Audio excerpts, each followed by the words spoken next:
Olá, boa noite a todos. Me sinto honrado pelo convite para participar do primeiro Conáutica, esse congresso online de automação. E desde já quero parabenizar o Felipe e sua equipe por ter essa iniciativa. E naturalmente é muito importante nos dias de hoje informação.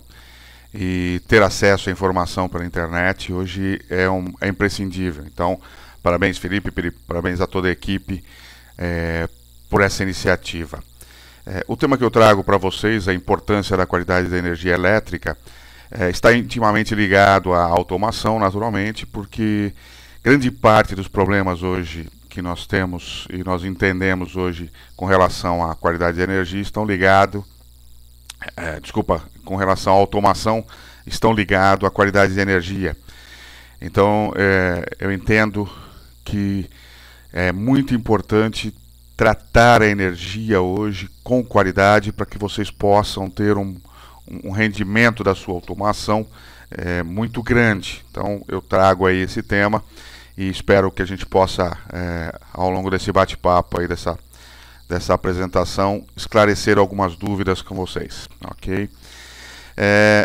A gente fala naturalmente que a eletricidade é imprescindível, a eletricidade ela é um produto, a gente sabe disso, né? Ela existe apenas por um instante no ponto que ela surge, no ponto de entrega dela, no momento que ela está sendo usado, é que ela existe de fato, né? E a qualidade ela depende de alguns elementos que participam do processo de produção, do processo de utilização dela. É muito importante a gente entender que energia, ela participa aí de todo o processo hoje. Se a gente parar para pensar, e aí pensando nesse mundo de automação, a gente vai visualizar um ponto diretamente ligado. Quer dizer, quanto mais se automatiza, quanto mais se melhora a produção com sistemas automatizados, mais ficamos dependentes da energia e, consequentemente, mais precisamos aí de qualidade de energia, né? Essa qualidade ela é uma relação entre fornecimento e utilização, né? Então sempre esses dois lados, mas no meio do caminho a gente tem alguns pontos que a gente vai comentar que é importante, e esta relação de quem produz e quem consome precisa ser uma relação equalizada. Na verdade, todo mundo precisa entender quais são os seus limites, ou seja, eu como usuário, qual é o meu limite, aonde eu vou, o que eu preciso de energia, e o meu produtor, ou seja, na verdade toda a cadeia, né, quem produz, quem transmite, quem distribui energia, é que vai dizer para a gente quais são os seus limites, eu consigo fornecer dessa forma e assim por diante. E a partir daí é que entra a necessidade de você adequar a sua instalação elétrica ou os seus insumos para que você possa fazer para que você possa adequar aí o que você precisa e o que você consegue ter fornecido, né?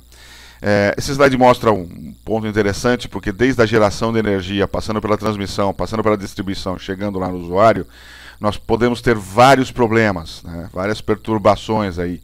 Então, desde descarga atmosférica, desde quedas de árvore, desde animais, carros, escavações e assim por diante, nós temos vários problemas que podem acontecer. E como eu falei anteriormente, essa necessidade entre quem utiliza e quem vai gerar energia é que é um dos pontos mais importantes, porque imagina uma seguinte situação: eu como cliente preciso de energia ininterrupta, mas você pode ter no meio do caminho um carro, um acidente, e esse carro vai acertar um poste, por exemplo, e esse poste vai derrubar fios vão precisar ser desligados e a tua energia é desligada. Então o que você precisa fazer? Você precisa garantir que nesta situação ou qualquer outra situação que haja uma interrupção de energia, você como cliente não sofra isso. Então você vai criar sistemas de fornecimento de energia alternativo. Então esse é um ponto importante que a gente gosta de citar aí no dia a dia, uma relação bem rápida e bem simples aí de qualidade de energia, né? Importante a gente lembrar sobre normalização, né? Normalização sempre é importante em qualquer ponto, porque ela é sempre elaborada por comissões. Essas comissões sempre envolvem 3 ou 4 partes, e sempre é resultado de uma discussão intensa entre essas partes todas, visando sempre, principalmente a parte de segurança, né, e garantia de funcionamento e assim por diante, qualidade. Nesse caso específico, eu tenho que lembrar que qualidade de energia que a gente está falando, qualquer trabalho que for feito em relação à qualidade de energia, vai precisar sempre seguir as normas do Ministério do Trabalho e Emprego, e nesse caso especificamente a norma NR10, a NR número 10, que trata de serviços e utilização de energia elétrica, né? Então só um alerta aí para todo mundo, principalmente o pessoal de automação que está acostumado a trabalhar com tensões aí de 5, 12, 24 volts, fico alerta que vocês vão trabalhar em ambientes onde a energia pode chegar aí a alguns milhares de volts. Então é importante a gente lembrar que nós precisamos ter procedimentos e garantir a segurança de todo mundo. Qualidade é função de fornecimento, como a gente disse, e compatibilidade com a fonte de energia e o equipamento elétrico. Então é função do uso e principalmente percepção do usuário. Então a gente precisa aí de um ponto interessante, e aí vem a relação que a gente, aí pela prática, eu tenho percebido, que automação eletrônica e elétrica são 2 mundos distintos. Aparentemente, pouco se conversa, ou seja, o que eu preciso é um ponto de alimentação de energia elétrica para ligar o meu sistema de automatização. Isso não é verdade, tá, pessoal? Nós precisamos tomar esse cuidado todo, porque isso não é verdade. A relação é muito maior do que essa, de que ter somente um ponto de alimentação, 1, 2, 3 ou vários pontos de alimentação. A relação é ter energia de qualidade para que o meu sistema funcione. E essa percepção é importante, porque essa percepção a gente entende ao longo do tempo todo que o usuário ele não tem muito conhecimento, então a gente precisa orientá-lo em relação ao que ele precisa e o que ele pode ter. Porque para ele, né, usuário, enquanto tudo estiver funcionando, ele está tranquilo, né? Para ele, enquanto tudo estiver lindo, tudo estiver certinho, ele não vai esquentar a cabeça, não. Então é importante a gente ter essa confiança aí e esse entendimento para poder orientar o seu usuário, né? E aí vem a pergunta, né? O que é qualidade de energia para você? Nós temos 2 situações. A primeira situação eu mostro um pouquinho, 2 exemplos, né? Mas falando justamente do que a gente está tratando aqui, esse slide é muito interessante porque ele mostra aqui uma relação forte no hardware, uma relação forte no software, e explica exatamente o que eu disse agora, um ponto de energia elétrica. Só que se esse ponto de energia elétrica for um ponto falho, for um ponto frágil, você vai ter muito problema tanto com o teu software quanto com o teu hardware. Então, esse slide aqui mostra claramente que a energia elétrica ela tem que ser com a mesma importância do que se dá ao hardware e ao software. Então, se a gente não fizer essa relação completa, você vai ter um ponto frágil. E não adianta você investir milhões em software, milhões em hardware, e não investir a mesma quantidade, não necessariamente milhões, mas com a mesma qualidade na energia elétrica que vai garantir esse hardware e esse software funcionando. Então fica aqui um alerta muito importante para vocês. Nós precisamos integrar a energia elétrica, ou seja, a tua alimentação elétrica, no estudo do teu sistema completo de automação. Não é simplesmente ter um ponto de alimentação numa determinada tensão para você fazer a tua instalação e ponto final e tudo vai ficar bonito. Porque imagine o seguinte, você tem, por exemplo, um sistema de automatização de uma, vamos falar aí de uma linha de produção de bebidas, por exemplo, né? Eles estão ligados ali num sistema, por exemplo, aí um supervisório de garrafas que faz análise das garrafas, se elas estão nas medidas certas, se elas têm algum problema e assim por diante. Imagina que você, ao longo da tua instalação, não previu, por exemplo, um problema de interrupção ou de afundamento de tensão, por exemplo. E o que vai acontecer? Quando você tiver esse afundamento de tensão, o teu hardware vai acusar e vai parar. Quando ele parar, automaticamente o teu sistema todo deixa de funcionar e você perdeu o benefício da automatização. Eu falo exatamente isso num exemplo de um cliente meu, há um tempo atrás, onde ele tinha exatamente essa situação. Ou seja, ele tinha fundamentos de tensão, o hardware do sistema de automação identificava esse afundamento de tensão e simplesmente parava. É uma linha de produção alta, né? Eram coisas de 1000 garrafas por hora, por exemplo. Não lembro exatamente o número, mas algo em torno de 2.000 garrafas por hora. Esse sistema, toda vez que havia um afundamento, mesmo que fosse um afundamento de curta duração, coisas de 3, 4, 5 ciclos, o sistema parava. E quando ele retornava, ele fazia um checklist antes de voltar à produção. Esse checklist durava em torno de 25, 28 segundos, mais ou menos. Tudo bem, você vai falar, pô, são 5, 6, 10, 15, 50 garrafas que deixam de produzir, mas são 50 garrafas. O teu sistema foi pensado para fazer essas 50 a mais. Se acontecer afundamento 3, 4 vezes por dia, você não tem mais só 50 garrafas, você tem 200 garrafas perdidas e assim por diante. Então a gente precisa sempre pensar nesta relação, né, e incluir a energia elétrica dentro do estudo completo do teu sistema de automatização. E essa energia elétrica tem que ser não somente um ponto de alimentação, mas qual é a qualidade da energia elétrica que será fornecida para o meu sistema. Tá? 2 exemplos totalmente distintos, né? Uma padaria aí, numa periferia que produz pão das 5 às 9 horas da manhã.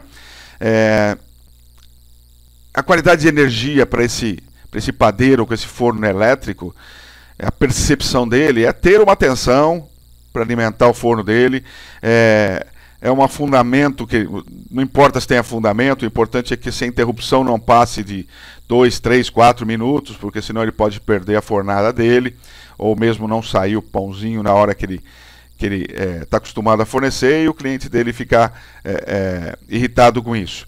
Então, para ele, percepção da qualidade de energia é só ter uma tensão e ponto final, né?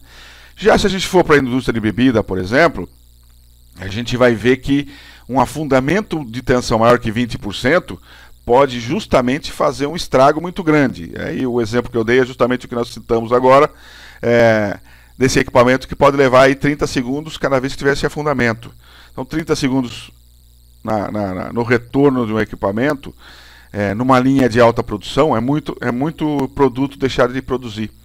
Então a gente precisa sempre ter essa noção. E o cliente nosso, para ele é o seguinte: se você tiver afundamentos e parar a minha máquina, eu vou perceber. Se você não tiver afundamentos e não parar a minha máquina, eu não estou nem aí. Para mim está funcionando e está tudo lindo, né?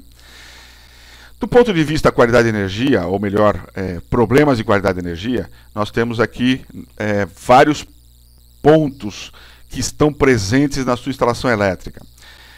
Variação de tensão, notchings, ruídos, interferências eletromagnéticas, desequilíbrios de tensão, problemas com fator de potência, surtos e transitórios, harmônicas e interharmônicas, variação de frequência, tudo isso pode estar presente na sua instalação elétrica. O que a gente precisa saber é qual é a intensidade desses distúrbios e principalmente o quanto isso afeta a sua produção, o quanto isso afeta o seu equipamento, o quanto os teus equipamentos são susceptíveis a esses problemas de qualidade de energia. Então essa relação é o que a gente traz, né, de importante. Eu preciso entender qual é o problema que eu tenho e qual é a dimensão desse problema. Tá? Então isso é importante. A gente vai falar rapidamente de cada um deles, né? Afinal de contas não é um treinamento e sim uma palestra, mas a gente vai conversar cada um deles para vocês entenderem aí quais são os problemas e as relações aí de cada um deles, ok? Como eu já comecei a falar, e isso a gente vai retornar agora, a preocupação com a qualidade de energia é alguma coisa que deve ser estudado sempre de forma integrada. Então, como a gente mostrou lá, o gerador, quem gera energia elétrica, quem transmite essa energia elétrica, quem distribui essa energia elétrica, quem recebe essa energia elétrica, ou seja, o usuário, e no meio do caminho, quem fabrica os equipamentos, quem projetou essa instalação elétrica, e todos os atores desse cenário precisam sentar numa mesa e trabalhar de forma integrada. Não dá para você fazer as coisas separadamente. Então, novamente, fica a dica para vocês aí que estão nos assistindo e que, na sua grande maioria, provavelmente atuam com automação, até porque o congresso é nessa linha, sempre devem sentar com todo mundo. Então, um dos pontos que eu alerto muito é o seguinte: na hora de fazer seu projeto, você vai instalar, você vai prever um determinado equipamento, né? Tente descobrir nesse equipamento, ou melhor, com o fabricante você vai descobrir quais são os limites em relação à energia elétrica que esse equipamento suporta. Por exemplo, qual é o afundamento máximo de tensão e o tempo máximo desse afundamento que que aquele equipamento pode suportar.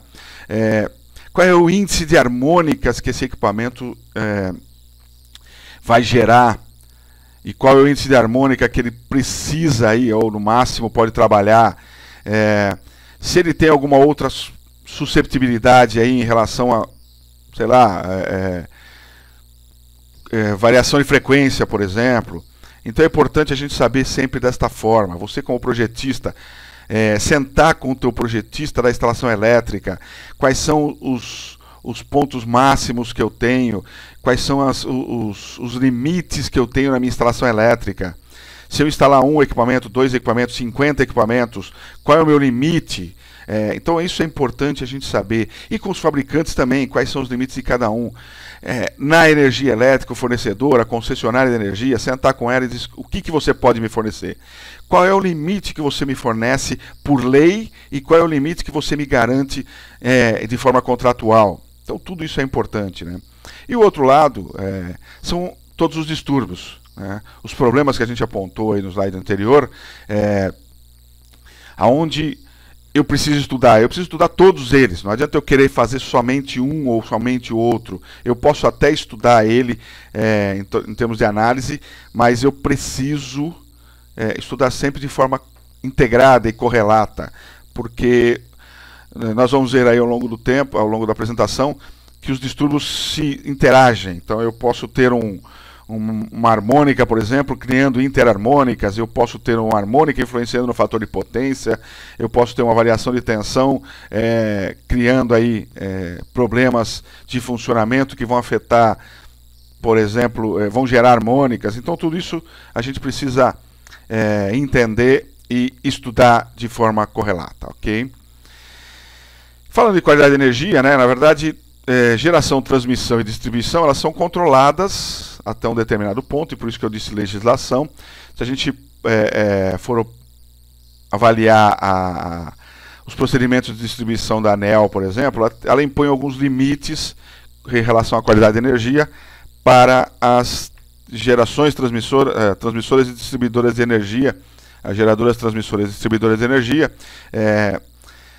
para que você tenha um determinado limite de qualidade de energia.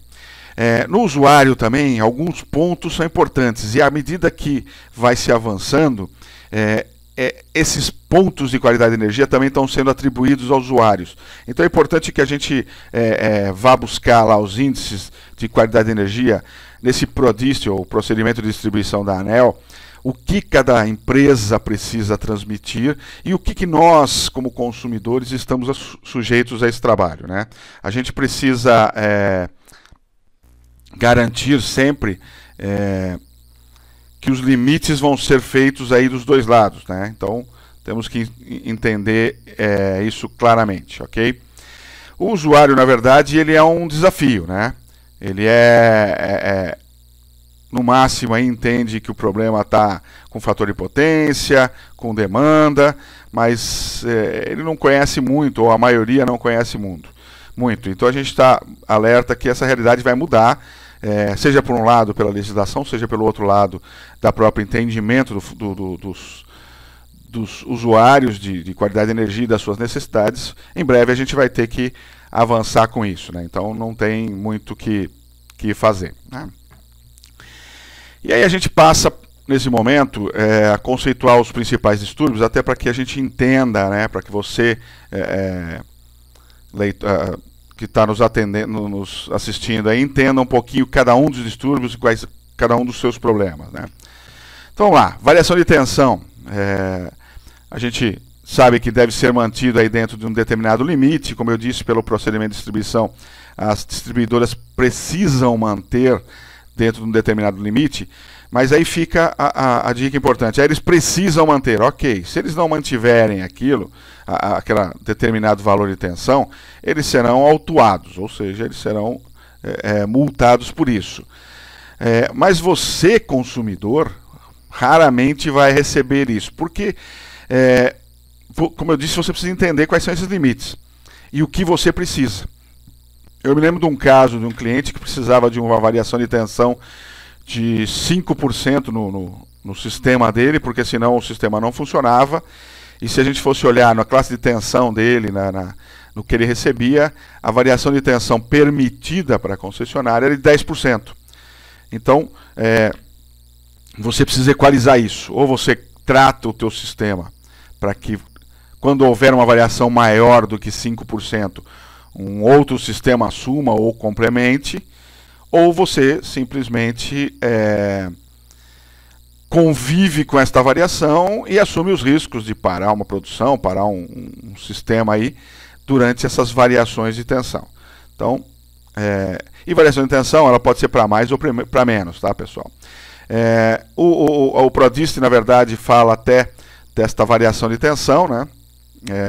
E aqui a gente, aqui a gente apresenta os seus limites em relação por unidade, né, ou porcentagem, ao valor nominal. E são 3 os tipos de variação. Em cada um deles você tem 3 pontos, né? Então são variações instantâneas que acontecem entre meio ciclo e 30 ciclos, né? São variações momentâneas que acontecem entre meio ciclo e 3 segundos. E são interrupções que acontecem entre 3 segundos e 1 minuto, né? Importante saber justamente isso. As interrupções elas acontecem toda vez que o valor nominal diminui de 10% o valor de tensão diminui abaixo de 10% do seu valor nominal, tá? Então nós estamos falando em ponto 1 PU, quando diminuir de 10% desse valor nominal, você terá caracterizado uma interrupção. Já pela redução, nós estamos falando entre 10% e 90% do valor nominal. Isso significa que do teu valor nominal, se você diminuir 10%, se você diminuir abaixo de 10%, você já entra numa caracterização de redução. E se a elevação for acima de 10%, você vai ter aí caracterizado uma elevação de tensão, que também tem conhecido como os nomes de SAG e SUEL, aí, o mais conhecido até por conta da influência aí, americana e europeia. Então SAG e SUEL são muito conhecidos no nosso meio, ok?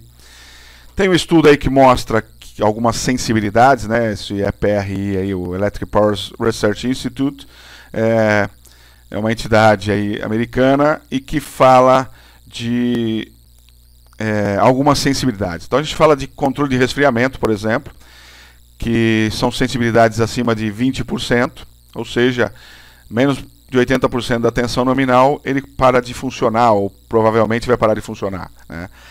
Equipamentos de teste de chip, por exemplo, tem uma sensibilidade de 15%. Os acionamentos de corrente contínua trabalham aí em torno de 12% de variação de tensão. Os CLPs aí tem uma variação maior, né? uma suportabilidade em torno de 50%. E os robôs, por exemplo, trabalham aí com variação de tensão no máximo de 90% de afundamento, não é nem de variação de tensão. Vale lembrar que normalmente quando você afunda a tensão você vai parar os equipamentos, e quando você eleva a tensão a um determinado valor você vai queimar equipamentos. Então é importante a gente atentar para isso, né? Uma curva que foi criada aí utilizada pela CBEMA, né, que é a Computer Business Equipment Manufacturing Association, e esta relação ela mostra um pouquinho da faixa de variação de tensão permitida, né, para equipamentos com base em microprocessadores. Não necessariamente são assim, mas a maioria dos fabricantes acabam seguindo essa regra, essa linha. Mas é importante a gente ver aí que em torno de 12% de afundamento e 6% de elevação é um limite aí relativamente tranquilo para se trabalhar. Abaixo disso vai depender do tempo, vai depender das condições e assim por diante, né? Então, se a gente tiver, por exemplo, um afundamento de tensão de 2 milissegundos, provavelmente não vai acontecer uma parada. Mas se esse afundamento for de 500 milissegundos, por exemplo, ele já provavelmente vai parar. Então, a gente precisa sempre entender quais são os limites, como eu falei. Ok? E toda vez que isso acontece, né, uma elevação ou uma queda de tensão, você vai afetar equipamentos. Nesse caso aqui a gente traz uma queda de tensão elevando a corrente, né? A gente vai ver que naturalmente para manter a potência do equipamento você vai ter uma elevação de corrente. Essa elevação de corrente vai acabar afetando aí o teu motor, nesse caso o motor de indução de 5 cavalos, e essa elevação de corrente pode afetar o equipamento aquecendo, e esse aquecimento vai virar uma perda de vida útil do motor. Isso é um ponto que a gente gosta de citar em termos de qualidade de energia, até para quem vai fazer o estudo de qualidade de energia, que é a justificativa, né? Se você não justificar o investimento em qualidade de energia, você não consegue convencer, ou vai convencer, mas não convencer muito. Então é importante a gente trabalhar desta forma, onde a minha qualidade de energia vai afetar aqui. Eu tenho, sei lá, eu vou perder, como a gente citou lá, 50 garrafas por cada vez que tiver uma interrupção, como um afundamento. Essas 50 garrafas acontecem aí 2, 3 vezes por mês, por semana. Isso significa tanto, esse custo é tanto, e eu preciso recuperar. Então, a gente precisa entender isso. Aqui um exemplo, aí, um gráfico que foi apresentado pelo professor José Carlos de Oliveira, que mostra o custo de uma interrupção de 1 minuto, estimado aí, em alguns setores. Se a gente pegar aqui o maior de todos dele, que é a refinaria de petróleo, a gente está falando em $600 mil de prejuízo por uma interrupção de apenas 1 minuto. Porque você tem que envolver todo o processo, não é 1 minuto que fica parado. Naturalmente você vai ter muito mais tempo parado e, consequentemente, muito mais perda nesse caso. Se a gente for aqui para o último gráfico, para a última letra aqui, o V, nós vamos falar de indústria têxtil. Você está falando em $400 mil de prejuízo. A gente não percebe isso, mas a área de refúgio de uma indústria têxtil é absurdamente alta, né? Um outro distúrbio é o flicker. O flicker é uma flutuação de tensão em baixa frequência. Ela acontece, e o principal problema dela é aquela cintilação, aquela variação de luminosidade das lâmpadas, né? Se mede em probably short term, que é a severidade dos níveis de cintilação, num período de 10 minutos, e PLT, que é a somatória aí dos PSTs num período contínuo de 2 horas. Aqui um exemplo dessa flutuação de tensão.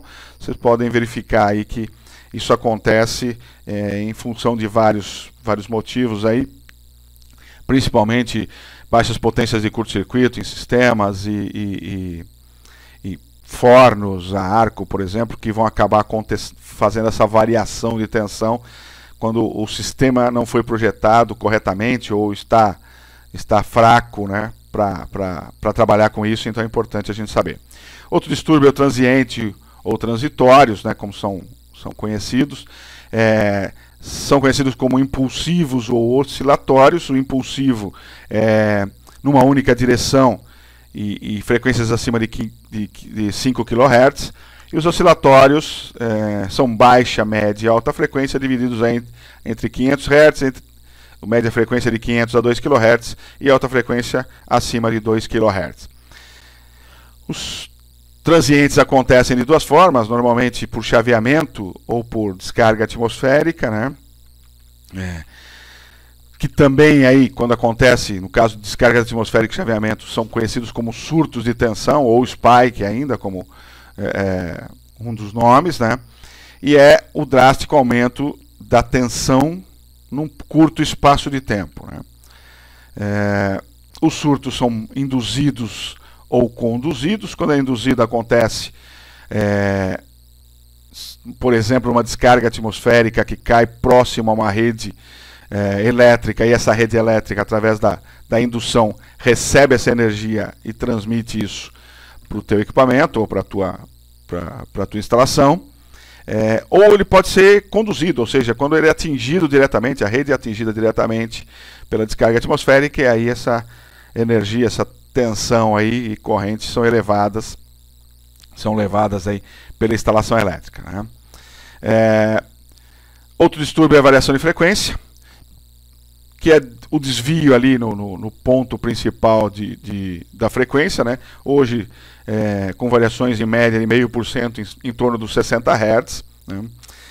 E é importante a gente salientar que os sistemas isolados são aí grandes problemas, porque o nosso sistema de transmissão de energia elétrica hoje é integrado, é interligado. Então, de uma forma ou de outra, quem gera energia tem que manter o limite de 60 Hz para não prejudicar. Porém, quando você entra em sistemas alternativos de energia, é muito importante que seja feito de uma forma correta, porque se esse sistema variar a frequência, ele vai provavelmente afetar os teus equipamentos, e aí o funcionamento dos teus equipamentos vão acabar acusando aí falhas, e aí você perde o benefício, né? Outro distúrbio, estamos falando em desequilíbrio de tensão, né? O desequilíbrio é um desbalanceamento do sistema trifásico, onde você tem que ter uma defasagem aí de 120 graus, e essa defasagem precisa ser mantida, porque se você alterar isso, você vai acabar acusando problemas, principalmente em equipamentos, em motores trifásicos e transformadores.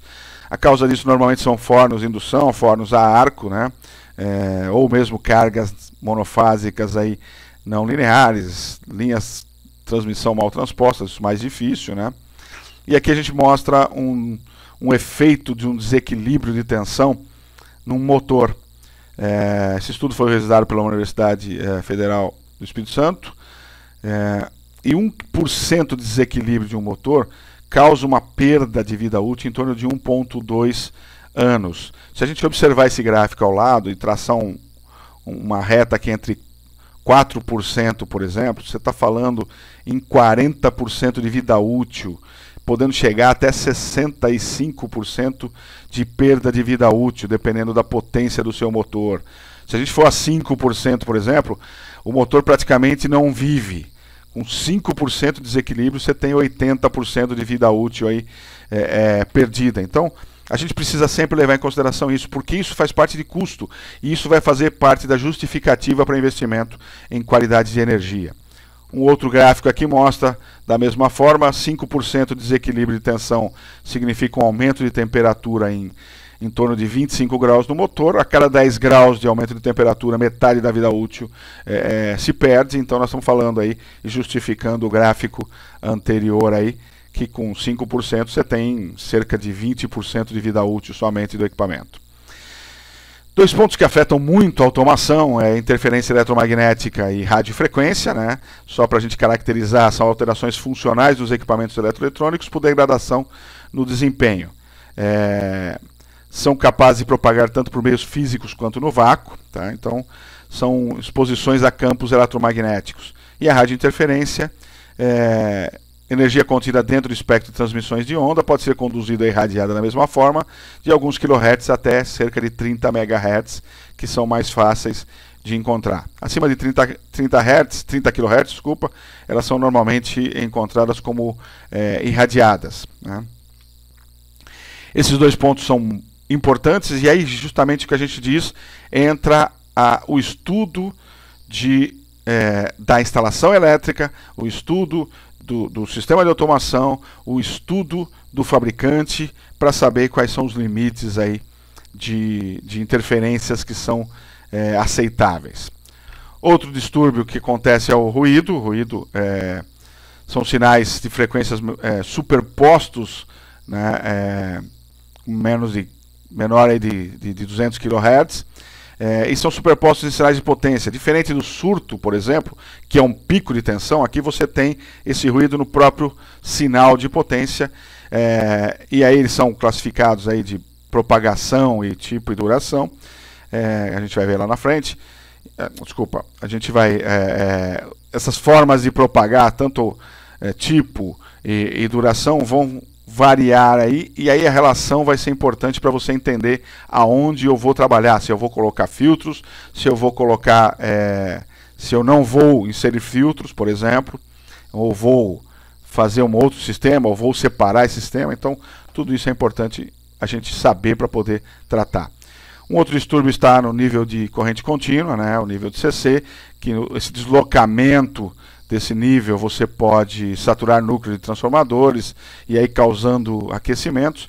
Esse aquecimento naturalmente vai sempre refletir em vida útil dos teus sistemas. No caso de nível de corrente contínua, ainda existe um problema de corrosão eletrolítica nos sistemas de aterramento, que vão aí danificar os sistemas de aterramento. E falando de sistema de aterramento, hoje eu creio que grande parte dos problemas de funcionamento dos sistemas de automatização ou automação nesse país estão ligados ao sistema de aterramento.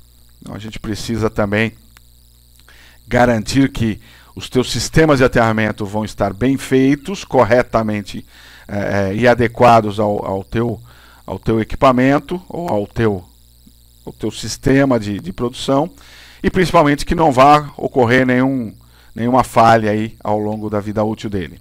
Um outro distúrbio é o notching, né? Esse notching são microcortes que acontecem. Se a gente observar aí a foto inferior, a gente vai ver que no meio de um ciclo da senoide você tem um afundamento aí de curtíssima duração, na verdade seria o inverso de um surto, né? E que ele chega até praticamente ao zero. Essa chegada ao zero vai criar uma passagem por zero extra, né? O chamado zero crossing. Então, numa senoide, por exemplo, que você devia ter, a partir do início, 3 passagens por zero, nesse caso aqui nós estamos tendo 5 passagens por zero. Isso, para sistemas que utilizam o zero crossing, né, como base, vai naturalmente afetar e você não vai funcionar o equipamento corretamente. Então está aí um outro efeito muito importante para que a gente avalie aí no princípio aí de automatização, ok? Os modos de propagação aí, ruídos ou irradiados, na verdade acabou tendo uma troca de slide aí. Então, irradiados ou conduzidos, como a gente falou, princípio de propagação, e de ruídos de modo comum, que acontece entre fase e neutro, que são na maioria dos problemas, e ruídos de modo diferencial, que é apenas entre linha e fase, ok? Quanto à duração dos ruídos, nós estamos falando em classificados impermanentes, quando são causados por indução, em semipermanentes, quando são causados por curto-circuito ou partida de motores, e transitórios, quando acontece por descargas atmosféricas ou, por exemplo, lâmpadas fluorescentes. Okay? As frequências aí são de baixa frequência de 10 a 150 kHz, entre 150 kHz e 100 e 1000 kHz, desculpa. Depois alta frequência 16 a 1000 kHz e impulsos de 10 a 10 kHz. E aí os seus exemplos aí ao lado, como luzes fluorescentes, aparelhos de rádio dispositivos, aparelhos de rádio e TV e motores comutadores de máquinas de solda. Okay? Um dos distúrbios mais comuns acontecido hoje no dia a dia são as harmônicas, que nada mais são do que deformações de senoides, a senoide fundamental, que é em 60 Hz, por meio de outras senoides múltiplas dessa fundamental, múltiplas inteiras dessa fundamental, divididas em ordens. Então eu tenho múltipla, por exemplo, 2 vezes a fundamental, que é 60 Hz, então 120 Hz, duas vezes inteiras, né? 3 vezes a fundamental, 180 Hz, 4 vezes a fundamental e por aí vai. Então nós temos aí as frequências fundamentais, a frequência fundamental que é 60 e suas múltiplas sendo deformada, né? Existem as pares e as ímpares. Então, devido à presença de componentes contínuas, nós temos a simetria do sinal, né? São as pares, e as ímpares eu afirmo que existe em toda a instalação elétrica. O que basta saber aqui é o quanto esse índice de harmônica que existe vai afetar ou não o teu sistema, né? As harmônicas de corrente acontecem por conta de dispositivos não lineares. Então, qualquer dispositivo não linear vai causar uma deformação dessa corrente, né? Essa deformação de corrente num sistema com impedâncias, naturalmente, pode causar uma queda de tensão ou uma variação da forma de onda da tensão, e aí que entra o grande problema, porque se você tem uma forma de tensão deformada, você naturalmente vai ter problemas aí de funcionamento dos teus equipamentos, tá? A representação gráfica da senoide em uma barra de fundamental 100% e a representação gráfica de um sinal distorcido, sinal com harmônicas, que esse sinal do lado esquerdo aqui inferior, vocês vão ver a representação que nada mais é os seus 60 Hz mais uma senoide em 180 Hz, com cerca de 70% aí do valor de 60 Hz, mais uma senoide em 300 Hz, quinta ordem, por exemplo, em torno de 25, 30%, mais uma senoide de 420 Hz e assim por diante, né? Com 420 Hz é em torno de 20%, 15%, e assim por diante. Essa composição toda vai trazer a deformação do sinal. Então, em cima eu tenho uma senoide que foi pensada para o teu equipamento funcionar bonitinho, e abaixo eu tenho um sinal distorcido, que é o que está sendo fornecido para o teu equipamento, e ele precisa suportar isso, porque senão ele vai parar de funcionar. 2 exemplos: do lado esquerdo, o sinal senoidal de entrada, uma tensão de entrada, o vermelho, um sinal senoidal perfeito, do lado, da mesma forma do lado esquerdo, e aí do lado direito uma corrente de carga em uma cor aqui roxo, sei lá, pink ou coisa parecida, onde você tem uma deformação dessa senoide, que é a corrente de carga. Do lado esquerdo você tem uma introdução aqui de terceira ordem, 180 Hz. Do lado direito você tem uma introdução de quinta ordem, que é 300 Hz. Então você deforma a corrente e, consequentemente, em função da sua impedância, você vai ter uma deformação na sua tensão. E observe que essa tensão aí foi deformada do lado esquerdo, terceira ordem, ainda mantém o pico, mas ele, dependendo do valor de pico, você vai ter ele depois ou antes. E no caso do lado direito aqui, você tem um afundamento lá no pico, ou seja, se você trabalha com um sistema à base de pico, você não vai atingir nunca esse valor, e aí teu equipamento não vai funcionar corretamente, né? O que afeta as harmônicas? Eles vão afetar as características todas, né? Porque se eu parto de um sistema onde eu tenho como base a senoide, e eu calculo o meu valor eficaz, o meu valor de pico, o meu fator de crista, o meu fator de potência, que eu trago ele como cosseno φ, o meu valor médio, se eu não tenho mais uma senoide nesta relação, todos esses valores acabam mudando. Então eu tenho problemas aí lá para frente, né? Só para você ter uma ideia, por exemplo, com valor eficaz, né? Se eu tiver um sinal senoidal de 280 amperes e tiver 65% de terceira harmônica, 35% de quinta harmônica e 21% de sétima harmônica, e eu aplicar na minha fórmula, que é a somatória dos quadrados de cada corrente, e depois eu tiro a raiz quadrada, eu vou ter um valor final de 352 amperes. Então imagina que o meu valor inicial calculado era 280 amperes, e com as harmônicas ali que eu coloquei, nada muito absurdo, tá? Eu vou ter 352 amperes. Se o meu sistema todo foi, por exemplo, projetado para 300 ou 320 amperes, eu vou ter problemas aí com transformadores, eu vou ter problemas com sistemas de proteção, eu vou ter problemas inclusive com o funcionamento do meu equipamento, né? Outro item importante quando a gente trabalhar em relação às harmônicas, por exemplo, é o equipamento. O teu aparelho convencional, aquele aparelho comprado no passado, ele tomava como base naturalmente a senoide. E essa senoide tem lá, o equipamento ele funciona retificando de meia onda, fazendo uma conversão com 1.11, que é o sinal de meia onda, né? E a partir daí ele te dá o valor eficaz. Como você tem harmônicas, esse valor eficaz não é mais 1.11, ou seja, não é mais senoide. Então você precisa mudar.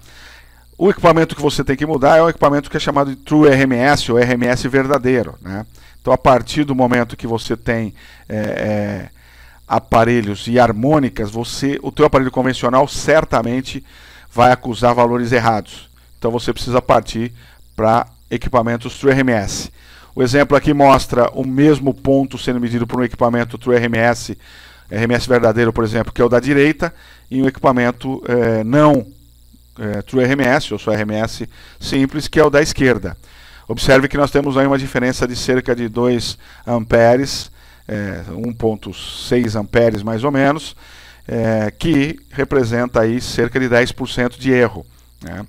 Então o certo seria 19 amperes e o que está medindo no equipamento que o pessoal tinha um equipamento convencional está medindo 17.6. Esses valores, só para vocês saberem, pode chegar a 100% de erro, tá? Então às vezes você vai estar medindo 17 e na verdade você tem aí 30 amperes, 35 amperes, tá? De novo um outro equipamento medindo o mesmo ponto e acusando aí, como eu disse, quase o dobro do valor. Então isso é importante. E a harmônica afeta diretamente o fator de potência, né? Para a gente lembrar lá, o fator de potência é o aumento do ângulo formado entre as potências ativas e aparente, né? E reativa. E aí uma relação, quando é senoide, que o fator de potência é a relação do cosseno φ, aquele triângulo de potência, né? Esse triângulo de potência que nós temos aqui. Quando você tem harmônicas, isso não é verdade, tá? Para você ter uma ideia, para trabalhar a correção de fator de potência, você diminui ele, você injeta reativos para poder diminuir a potência reativa, né? O cateto oposto aí. E aí, consequentemente, a tua potência aparente vai ficar bem próxima da potência ativa, e aí o teu desperdício de energia é menor. O que a gente diz é o seguinte: quando você tem harmônicas injetado, isso não acontece, né? Você vai ter uma potência de distorção harmônica e você vai ganhar uma dimensão a mais, né? O que você precisa fazer hoje para igualar o fator de potência em relação ao cosseno φ é corrigir ele por um valor que envolve a distorção harmônica total de corrente. Então é uma raiz quadrada de 1 mais a distorção harmônica total de corrente elevado ao quadrado, né? E isso te mostra aqui a relação direta. Então o teu triângulo de potência, que é o quilowatt, o kVAR e seria da ponta do kVAR até o vértice lá do quilowatt, você ganha uma distorção harmônica e uma potência diferente que te traz uma outra dimensão da distorção. E aí, mesmo que você corrija somente a distorção, a potência reativa, você ainda vai ter um ângulo formado entre potência ativa e potência aparente que vai te gerar esse fator de potência aí baixo, tá? Então é importante a gente tratar, toda vez que for trabalhar com correção de fator de potência, estudar as harmônicas para ver se você vai conseguir fazer a correção ou não, ok? Quem gera as harmônicas, a gente já falou, são cargas lineares. Alguns exemplos aqui de geração de harmônicas. Aqui um PC, né, um computadorzinho pessoal aí típico. Então, várias harmônicas. E lembrando que cada corrente harmônica, numa dada ordem, possui um valor eficaz próprio, que aquece um condutor, provoca queda de tensão, portanto, há um efeito cumulativo aí, resultante da ação conjunta. Então você vai ter aquecimentos, você vai ter potências de distorção harmônica circulando, sendo consumida, consequentemente a tua instalação elétrica toda precisa suportar isso, né? E também, além do que, você tem aí um chamado desperdício de energia elétrica aí por efeito Joule, por aquecimento, né? Quem sofre com isso são os condutores, são os motores, são os transformadores, disparos aí direto de disjuntores fusíveis, DRs, vibração em quadros acontece direto, interferências eletromagnéticas, achatamento de tensão, fontes de alimentação, conversor de frequência, tudo isso são vítimas.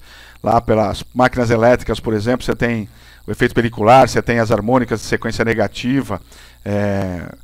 Quanto maior a frequência circulando, menor a tendência é ir para a periferia do cabo e, consequentemente, você tem menor tem o efeito pelicular, né, que acontece. Então, você tem uma menor área de condução e isso aumenta a tua resistência. Aumentando sua resistência, você tem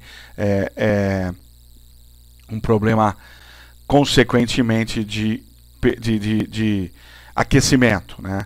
Por outro lado, as sequências positivas e negativas nos motores, você vai ter aí entre aspas, aí um freio magnético acontecendo, consequentemente você tem vibrações, você tem aquecimento dos motores, e aquecimento de equipamentos, a gente já viu aí, significa perda de vida útil dos equipamentos, né?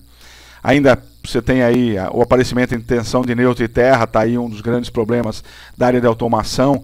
Essa diferença entre neutro e terra acontece normalmente por problemas aí de harmônicas, e principalmente harmônicas de terceira ordem, que circulam pelo neutro, fazendo uma queda de tensão, né? Você tem a redução do fator de potência, como a gente já viu, e aumento de queda de tensão na instalação, que vai afetar naturalmente todo o sistema. Então, nós temos aí problemas de qualidade de energia que a gente precisa trabalhar, e as harmônicas que hoje está presente aí muito, são os dois principais hoje, as harmônicas e variação de tensão. Nós precisamos tratar elas de forma correta, né? Como é que nós trabalhamos com isso? Ou nós reduzimos na origem, ou seja, e aí entra aquela relação que a gente falou entre usuário, projetista e o fabricante. Então você precisa adquirir produtos de qualidade, produtos que minimizem o efeito de geração de harmônicas internamente, por exemplo, nesse caso, ou que suportem uma determinada variação de tensão, ou que tenham seus limites aí relativamente tranquilos em função da sua instalação. Ou então eu reduzo ele depois da instalação, né? Apresentando filtros, identificando os problemas e criando mecanismos de contenção, né? Projetando a instalação mais robusta para suportar problemas de qualidade de energia, sobretudo aí as harmônicas, ou o próprio fabricante aí dos equipamentos, como a gente falou, ok? E aí o último distúrbio, que é as interharmônicas, que nada mais são do que as harmônicas, porém com sinais não múltiplos inteiros da fundamental. Você tem as harmônicas, por exemplo, nós estamos falando de 60 Hz, se eu tiver um sinal senoidal de 130 Hz, por exemplo, ele vai se somar ao senoide de 60 Hz, vai deformar a senoide, porém ele não é múltiplo da fundamental, então consequentemente você tem valores aí, vai deformar do mesmo jeito, mas são considerados interharmônicos, ok? Então, para a gente encerrando o nosso bate-papo, é importante a gente algumas dicas para que vocês aí que estão nos assistindo tenham aí como regra. Então, o primeiro passo é fazer uma avaliação completa da qualidade da energia elétrica da sua instalação. Não economizem nesta relação, porque é importantíssimo você ter o cenário do seu problema ou da sua situação em relação à qualidade da energia. Esse cenário vai te ajudar a tomar uma série de providências.